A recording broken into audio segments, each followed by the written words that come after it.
Now, KGUN-9 on your side first warning weather with Chief Meteorologist Erin Christiansen. Skies now mostly clear. Hopefully you had a chance to check out our full moon. It's known as the full flower moon this time of year. 77 degrees right now at Tucson's airport. Wind is from the east at just 6 miles per hour. But tomorrow that is going to go up big time. In fact, the jet stream, strongest winds of the atmosphere, will be directly over the Four Corners here. And a lot of those winds are going to mix down to the surface. So we are expecting wind gusts close to 45 miles per hour at times, even in the Tucson metro area. Now, tomorrow's timing of the wind, it's going to start earlier than normal for us. We typically talk about the peak wind speeds of the day happening in the afternoon being tied to the peak heat of the day. Well, tomorrow that wind is going to kick up awfully early. In fact, you might hear some rustling of the furniture, the lawn furniture in the backyard. That might actually wake you up.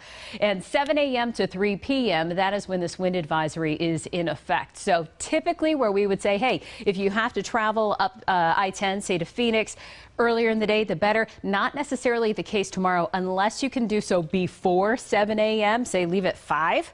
Or wait until after 3. That's when the wind will start to settle. We do have a red flag warning also for most of southern Arizona, basically during that same time frame, stating the high. So please use caution with anything that could spark a fire.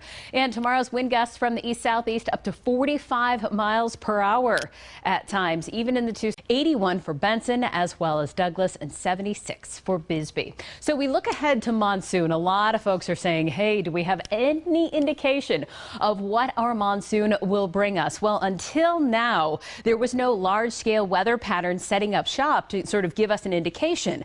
But the Climate Prediction Center has said that an El Nino pattern is in fact developing for this summer. That is a warming of the equatorial waters in the eastern Pacific versus just the opposite, a La Nina, which has cooler than normal sea surface temperatures. And what this tends to do for Tucson during monsoon, now this is just during monsoon, slightly below average rainfall, slightly above average temperatures. Now, I took a look at the last 5 years of monsoons that fell during El Nino years. Here are those rainfall totals. All but one of them produced below average rainfall. Average monsoon rainfall just under 6 inches worth. The average El Nino monsoon rainfall just under 5.5 inches. So all but 2006 did have below average rainfall. Here's the thing though, El Nino has a tendency to make up for in the winter. Okay, we can get as much rain as possible right now. I mean, we are so dry. You know, that would help to settle some of this dust. I think we'll have to wait until monsoon before we can completely see all this dust move on out of here. Oh boy, all right, Erin.